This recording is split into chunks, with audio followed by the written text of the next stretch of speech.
অগ্নিকাণ্ডে পুড়ে ছাই একজনের শোয়ার 3টি ঘর। ঘটনায় ব্যাপক চাঞ্চল্য মালদার চাঁচল 1 নম্বর ব্লকের অন্তর্গত আলীহন্দা গ্রাম পঞ্চায়েতের কনুয়া এলাকায়।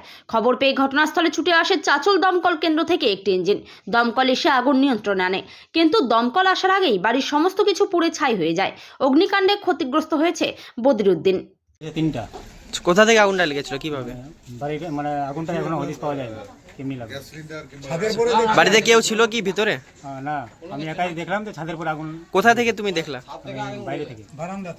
বাড়িতে কে কে থাকতো? আমি, বাবা, মা, আমার বউ, ভাবি, ভাই, সবাই। কি কি ক্ষয়ক্ষতি হয়েছে? আমি ডেলি মার্কেটে আমি দোকান করি। আমার যত সমস্ত মাল ছিল, পেঁয়াজ, আলু, রসুন সব জ্বলে শেষ হয়ে গেছে। আর কি জ্বলেছে? ধান ছিল, 2 বিঘা থেকে ধান ছিল। আর কি কি ক্ষয়ক্ষতি হয়েছে? আর সাইকেল ছিল, তারপরে অনেকগুলো সব মানে যত মাল ছিল সব শেষ। দমকল এসেছিল? হ্যাঁ, দমকল এসেছিল। আগুন এখন নিয়ন্ত্রণে আসছে? এখন নিয়ন্ত্রণে এসছে। প্রশাসনের কাছে কি আবেদন করবে? আমি প্রশাসনের কাছে আবেদন করছি আমার যে ক্ষয়ক্ষতি হলো সেটা যেন সাহায্যের হাত যেন বাড়িয়ে দেয়। কি নাম তোমার? আমার নুর আলম।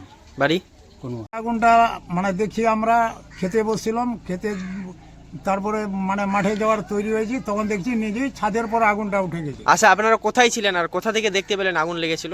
আমরা ওই ছিলাম, ওই বারান্দায় ছিলাম, ওই ঘরটার বারান্দায়। কটা ঘর জ্বলেছে? তিনটা ঘর জ্বলেছে। আচ্ছা, ঘরে কি কি ছিল? ঘরে ছিল দোকানের জিনিস ছিল, রসুন ছিল, আলু ছিল। কি করতো? ব্যবসা করতো আমার ছেলেটা। কোথায় করতো? ওই বাজারে ব্যবসা করতো। ওই ব্যবসার সব মালগুলো সব এইখানেই থাকতো। তারপরে ধান ছিল, ধানও জ্বলে গেছে। 3 বিঘা ক্ষেতের ধান ছিল ওখানে, সমস্ত কিছু একদম সব জ্বলে গেছে। এখন বাইরে রয়েছেন আপনারা? হ্যাঁ, এখন বাইরে আছি। কে কে থাকতেন বাড়িতে? বাড়িতে আমার ওই 3 ছেলে থাকছে, আর ওই আমি থাকছি, আমার এই থাকছে। প্রশাসনের কাছে কি আবেদন করবেন? যে আমার ক্ষয়ক্ষতি হয়ে গেছে, ক্ষয়ক্ষতি দিতে হবে। হ্যাঁ, প্রশাসন যেন আমার পাশে এসে দাঁড়ায়। কি নাম আপনার? বদিরুদ্দিন। বাড়ি কনুয়া। ক্ষতিকারক প্লাস্টিকের ক্যারিব্যাগ বর্জনের নির্দেশ দিয়েছে সরকার। চারিদিকে চলছে সচেতনতামূলক প্রচার কর্মসূচি। রায়গঞ্জেও তার ব্যতিক্রম নেই। ক্ষতিকারক প্লাস্টিক পরিবেশকে চরমভাবে দূষিত করছে। এর থেকে নিস্তার চাই। তাহলে উপায় কি? চিন্তা নেই, রায়গঞ্জে চলে এসেছে বিকল্প ব্যবস্থা। সবার জন্য সুখবর।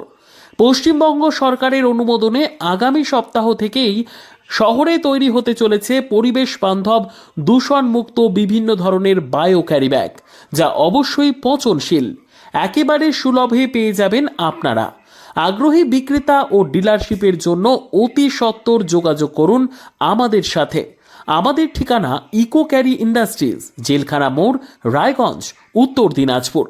আমাদের মোবাইল নম্বর 7001178352 অথবা 9434171272 অথবা 8250161082 অথবা 9800217806।